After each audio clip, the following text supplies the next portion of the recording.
Evening student, class 12th standard, subject chemistry, unit 7th unit, lesson chemical kinetics. இந்த லெசனில் நம்ம last class rate of reaction பார்த்தோம். Rate of ரியாக்ஷனில் type of order of reaction பார்த்தோம். அதே போல் molecularity பற்றின விஷயங்களை பார்த்தோம்.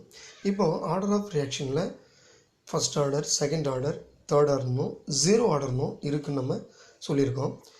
இங்கே கவனிங்க, பொதுவாக ஒரு ரியாக்ஷன் நடக்குதுன்னா அந்த ரியாக்ஷன் எவ்வளவு நேரத்தில் நிகழ்கிறதுன்றது நம்ம நிர்ணயிக்கணும்.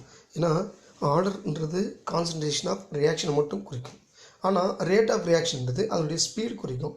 ஸோ எவ்வளோ நேரத்தில் ஒரு ரியாக்ஷன் நிகழக்கூடிய வாய்ப்பு இருக்குன்றதை கேல்குலேட் பண்ணுறதுக்காக தான் அடுத்து வர்றது இன்டிகிரேட்டட் ரேட் ஈக்குவேஷன். ஒரு ஆர்டர் ஆஃப் ரியாக்ஷனை டெரிவ் பண்ணி அதனுடைய இன்டிகிரேட்டட் வேல்யூவை நம்ம மென்ஷன் பண்ணோம்னா, ஸோ இந்த ரியாக்ஷன் எவ்வளோ காலங்கள் இன்கேஸ் செகண்ட்லையா, மினிட்ஸ்லையா, அல்லது ஹவர்ஸ்லையா, அல்லது டேஸ்லையா. சில ரியாக்ஷன் பார்த்திங்கன்னா டேஸ் அண்டு இயர்ஸ் கூட நடக்கும். இப்போ எக்ஸாம்பிளுக்கு அயன் ரெஸ்டிங் ஆகிறது இயர்ஸ் கணக்கில் நடக்கக்கூடியது. ஸோ இந்த மாதிரி ஒரு ரியாக்ஷனுடைய ரேட் ஆஃப் ரியாக்ஷனுடைய அந்த ஸ்பீடை நிர்ணயிக்கிறதுக்கு தான் அடுத்து நம்ம போகிற ஸ்டெப்ஸு இன்டிகிரேட்டட் பண்ணுற ஸ்டெப்ஸ். ஸோ இதன்படி ஃபஸ்ட் ஒன் கொடுத்துருக்காங்க பாருங்கள். We have just learned that the rate of change of concentration of the reaction is directly proportional to the concentration of the reactant for generally reaction. So இவங்க ஏற்கனவே சொன்ன மாதிரி concentration define பண்ணி தான் ஒரு product உருவாகுது. என்னுடைய கான்சன்ட்ரேஷன் ரியாக்டனுடைய கான்சன்ட்ரேஷனை பொறுத்து. அதனால் ஏன்றது ப்ராடக்ட்டை தருதா நம்ம கன்சிடர் பண்ணோம்னா ஏ டிக்ரீஸ் ஆகி தான் ப்ராடக்ட்டை தர முடியும். தர்ஃபோர் ரியாக்ஷன் ரேட், அதாவது டிஃப்ரென்ஷியல் வேல்யூவாக பார்த்து minus A concentration divided by dt with respect time போட்டு சொல்லியிருக்காங்க. ஸோ அதனால் உருவாகக்கூடிய ப்ராடக்ட் பார்த்திங்கன்னா ஏ கான்சன்ட்ரேஷன் அளவு உருவாகிருக்கும். அதனுடைய பவர் தான் எக்ஸ்ன்னு கொடுத்துருக்காங்க. ஜென்ரலாக எக்ஸ்ன்னு கொடுப்பாங்க. இந்த பவர் வந்து நம்ம 1, 2, 3 ஆர்டர் பொறுத்து, ஜீரோ கூட உண்டு. ஏன்னா ஜீரோ ஆர்டர் ரியாக்ஷனும் உண்டு இல்லையா. இப்போ 0, 1, 2, 3 எது வேணால் அமையலாம். அந்த ரியாக்ஷன் டிஃபென்ஸ் வந்து ரியாக்ஷனை பொறுத்து. Therefore, where k is the rate constant and x is the order of reaction, the above equation a differential equation minus d concentration by dt. So it gives the rate any instant. However, using above the expression, we cannot answer questions such as how long will take for a specific concentration. So in the reaction, இந்த கான்சன்ட்ரேஷனை பொறுத்து எவ்வளோ நேரம் நிகழ்ன்றது நம்ம சொல்ல முடியாது. So அதுக்கேற்ற மாதிரி ஒரு மாறுதல் ஏற்படுறோம். பொதுவாக ஒரு குறிப்பிட்ட டைம், எக்ஸாம்பிளுக்கு ஒரு டீன்றது 10 மினிட்ஸாக இருக்கலாம், 1 ஹவராக இருக்கலாம், 2 ஹவர்ஸாக இருக்கலாம். ஸோ அப்போ பொதுவாக ரியாக்டன்ட் ஆஃப்டர் டைம் டீக்கு அப்புறம் பார்த்திங்கன்னா டிக்ரீஸ் ஆகிட்டு நமக்கு ஒரு குறிப்பிட்ட ப்ராடக்டை தந்திருக்கும். ஸோ அந்த கான்செப்டில் தான் இந்த இன்டெகிரேட்டட் வேல்யூவை கொண்டு வராங்க. Integrated rate law for first order ரியாக்ஷனுக்கு கொடுத்துருக்காங்க. அதன்படி, so a reaction whose rate depends on the reactant concentration rise to the first power is called first order reaction. So என்ன சொன்ன மாதிரி, அதாவது கான்சன்ட்ரேஷன் வேல்யூ ஒரு ஆர்டர் ஆஃப் வேல்யூவாக இருந்துச்சுன்னா, ஒரு கான்சன்ட்ரேஷனை மட்டும் பொறுத்து இருந்தால் அது ஃபஸ்ட் ஆர்டர் ரியாக்ஷன் சொல்லுவோம். தர்ஃபோர் ஏன்றது ப்ராடக்டை கொடுக்குது. So A gives product and rate equal to K into A concentration 1. So இதில் கேன்றது ஃபஸ்ட் ஆர்டர் கான்ஸ்டன்ட். தர்ஃபோர் எவ்வளோ குறையுது கான்சன்ட்ரேஷன் டி எவ்வளோ குறையுதோ அதுக்கு ஈக்குவலான ப்ராடக்ட் ஏனுடைய ஆர்டர் ஆஃப் ரியாக்ஷன் உருவாயிருக்கும். ஏன்னா இந்த கான்சன்ட்ரேஷன் இன்வால்வ் ஆகிறது குறிக்குது 1ன்றது. தர்ஃபோர் இந்த அதாவது டிடியை அந்த பக்கம் கொண்டு வரோம். ஏன்னா கான்சன்ட்ரேஷனோட லெஃப்ட் சைட் கொண்டு வரோம்.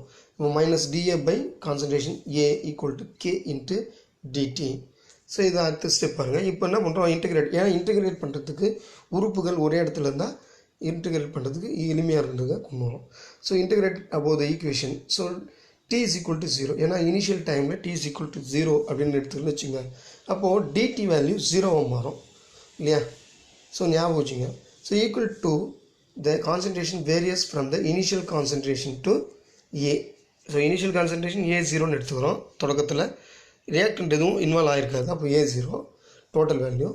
ஸோ ஒரு குறிப்பிட்ட டைமுக்கு அப்புறம் லேட்டர் டைம், சிறிது நேரத்துக்கு பிறகு பார்த்திங்கன்னா ஏ அளவு கான்சன்ட்ரேஷன் என்ன இருக்குது, இன்வால்வ் ஆகிருக்கு. தர்ஃபோர் அதை இன்டெக்ரல் எடுக்கிறோம். இன்டெக்ரல் படி integral of A0 A so அந்த value minus dA by A concentration equal to K வந்து கான்ஸ்டன்ட்டால் முன்னாடி கொண்டு வந்துட்டோம். Therefore integral dt with respect time பொறுத்து நம்ம போடுறோம். அதனால் t அப்படியே போட்டிருக்காங்க. இப்போ இதுக்கு நம்ம 1/a கான்சன்ட்ரேஷன் எடுத்துக்கணும்னு வச்சுங்க. 1/a கான்சன்ட்ரேஷன்னா ஸோ இதனுடைய value minus learn a. So limit a0 to a. அதே போல் கேவுக்கு t என்ன பண்ணுறோம் 0 to t டைம். ஸோ இதனுடைய வேல்யூ நம்ம சப்ஸ்டிட் பண்ணோம்னா ஏவுக்கு லேர்ன் ஏவில் போட்டோம்னா மைனஸ் லேர்ன் ஏ அப்படியே இருக்குது. அண்டு ஃபார்முலா படி மைனஸ் இன்ட்டு ஸோ இங்கே இருக்கிற மைனஸோடு சேர்த்து லேர்ன் a0ன்னு வருது. தர்ஃபோர் மைனஸ் இன்ட்டு மைனஸ் ப்ளஸ்ஸாக மாறுது. Therefore kt into 0 k0. So ஒரு வேல்யூ போயிடும், k இன்ட்டு 0 போயிடும். தர்ஃபோர் kt மட்டும் கிடைக்கும். இப்போது ஃபார்முலா படி நல்லா பார்த்துங்க. இங்கே ப்ளஸ் இருக்குது இல்லையா, இந்த ப்ளஸ்ஸு முன்னாடி கொண்டு போயிட்டு ஸோ லேர்ன் a0 மைனஸை என்ன பண்ணுறோம் ரைட் சைடு கொண்டு வரும். Therefore plus learn a0 minus learn ஏன்னு எடுத்துக்கிட்டோம்னா லாகிருதம் ரூல் படி பார்த்திங்கன்னா log a minus log b equal to log a by b. So அந்த வடிவத்தில் இங்கே மாற்றிருக்காங்க. Learn a0 by a. Therefore kt இதான் வந்து ஆர்டர் ஆஃப் ரியாக்ஷனுக்கு கொண்டு வந்து. ஆனால் அந்த லேர்ன்ன்றதை நம்ம லாகாக கன்வெர்ட் பண்ணுறோம். இதுக்கு என்ன கான்செப்ட்னா 2.303 இன்ட்டு லாக்ன்றது தான் இதனுடைய வேல்யூ. ஸோ அதுதான் கீழே கொடுத்துருக்காங்க. Therefore 2.303 log a0 by a equal to kt. So இது நம்ம என்ன பண்ணுறோம் கிராஃபில் கூட வரைஞ்சோம்னா கிடைக்கக்கூடிய பாருங்கள். Learn a concentration versus t. So ரெண்டுத்துக்கு இடையில் போடுறாங்க. டயக்ராம் போட்டோம்னா ஒரு ஸ்ட்ரைட் லைன் கிடைக்குது நமக்கு. தர்ஃபோர் கான்சன்ட்ரேஷன் குறைய குறைய டைம் இன்க்ரீஸ் ஆகிட்டுருக்கு, அல்லது டைம் ஆக ஆக கான்சன்ட்ரேஷனுடைய அளவு என்ன ஆகும் ரியாக்டன்ட் குறைஞ்சிக்கிட்டு ப்ராடக்டை தருன்றது concept. Therefore k equal to so இங்கே இருக்கிற கேடிக்கு அந்த டி என்ன பண்ணுறோம் என்ன பண்ணுறோம் ஏன்னா நம்ம கான்ஸ்டன்ட் தான் தேவை. Therefore constant value k equal to 2.303 by t log a0 by a concentration. Therefore இங்கே பழையது என்ன பண்ணுறாங்கன்னா அந்த அதாவது ஸ்ட்ரைட் லைன் கிடைக்குன்னு சொன்னோம் இல்லையா, அதான் y is equal to mx plus c straight லைனுக்கான ஈக்குவேஷன் கொடுத்துருக்காங்க. ஸோ இதன்படி இங்கே என்ன பண்ணியிருக்காங்க அதை ஒப்பிட்டு சொல்லியிருக்காங்க கம்பேர் பண்ணி. Therefore learn a0 minus learn a equal to kt. So இப்போ learn aன்றது தான் நமக்கு என்னது yx. ஸோ அதனால் learn a வச்சுக்கிட்டு இந்த learn a0வை அந்த பக்கம் அனுப்புகிறோம். Therefore learn a0 அல்லது kt கூட அந்த பக்கம் ரீஅரேஞ்ச் பண்ணிங்க. ஸோ நமக்கு தேவை வந்து y is equal to cmx. So cன்றது இங்கே இன்டர்செப்ட்டு, mன்றது ஸ்லோப். ஸோ ஸ்லோப்புன்றது அந்த வேல்யூவை சொல்லியிருக்காங்க பார்த்துங்க. இதே போல் பல்வேறு வகை கீழே கொடுத்துருவாங்க பாரு. If we follow the reaction by measuring the concentration of the reactant at regular time interval t. So time 10 minutes 20 minutes அந்த மாதிரி ரெகுலராக ஒரு 10 minutes ரியாக்ஷன் பார்க்குறோம். Plot of and learn A. So இதை வந்து லேர்ன் ஏ வந்து பிளாட்னு சொல்லியிருக்காங்க. அடுத்து அகைன்ஸ்ட் டி. டிக்கு எதிராக நம்ம என்ன பண்ணியிருக்கோம் கிராஃபில் சப்ஸ்டிட் பண்ணியிருக்கோம். Next negative slope. ஸோ இது சொல்லியிருக்காங்க.